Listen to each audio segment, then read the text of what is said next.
शेतकरी प्रतिनिधी प्रकाशराव पाटील, प्रकाश डेळेकर, अनिल तळकर यांच्या अटकेच्या निषेधार्थ तिरोडे येथे निषेध मोर्चा. पश्चिम बुद्रुक शेतकरी यांच्यामार्फत कडगाव वन विभाग कार्यालय तिरोडे येथे गव्यांचा बंदोबस्त करावा तसेच विविध मागण्यांचे निवेदन दिले होते. त्यानंतर वन विभाग कार्यालय तिरोडे येथे शेतकऱ्यांचे ठिय्या आंदोलन झाले. त्यानंतर डीओपी कोल्हापूर यांनी तिरोडे कार्यालयात शिष्टमंडळ शेतकरी यांच्या भेटीसाठी येतो असे त्यांनी सांगितले होते, पण ते आले नाहीत. त्याच्या निषेधार्थ मदारी आंबा ते वन विभाग कार्यालय असा विराट मोर्चाचे आयोजन शेतकरी हितासाठी शिष्टमंडळाने केले होते.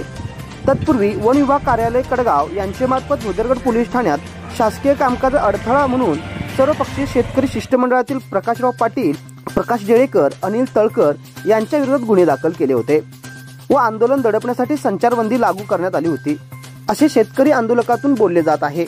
या घटनेचा निषेध करण्यासाठी मदारी आंबा तिरोडे येथे शेतकरी मोठ्या संख्येने उपस्थित होते. यावेळी सामाजिक कार्यकर्ते शशिकांत पाटील प्रास्ताविकात बोलताना म्हणाले की सदर आंदोलन वन खात्याच्या अधिकारी यांना हाताळता आले नाही. आमच्या शेतकरी यांनी ना कुणाचा खून केला, ना कुणाची छेडछाड केली, कोणतेही वाईट कृत्य केले नाही. मात्र शेतकरी बांधवांसाठी लढणाऱ्या आमच्या शिष्टमंडळातील शिवसेना उपजिल्हा प्रमुख प्रकाश पाटील, वेसर्डेचे माजी सरपंच अनिल तळकर, माजी सरपंच प्रकाश डेळेकर यांना खोट्या गुन्ह्याखाली काल अटक केली. याचा जाहीर निषेध करण्यासाठी जमलो आहोत. तसेच त्यांना जामीन करण्यासाठी जी आर्थिक मदत आहे ती सर्वांनी जमा करावी असे शेतकऱ्यांनी त्यांनी आवाहन केले. तसेच पुढे ते बोलताना म्हणाले की असेच होत राहिले तर पुढे शेतकऱ्यांची व्यथा मांडण्यासाठी कोणच पुढे व्हायचे नाही. यानंतर निषेधार्थ जोरदार घोषणाबाजी करण्यात आली. वन विभाग व पोलीस खात्याच्या दडपशाहीचा निषेध करण्यात आला.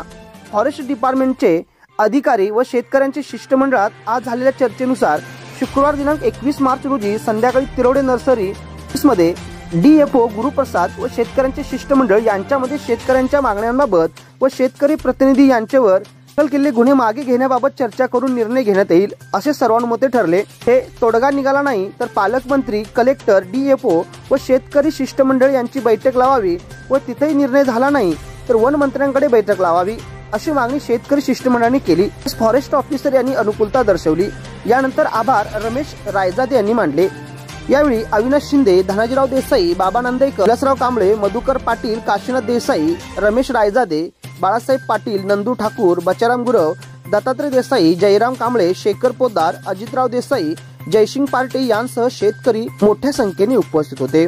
लाईव्ह महाराष्ट्र 9 साठी भुदरगड प्रतिनिधी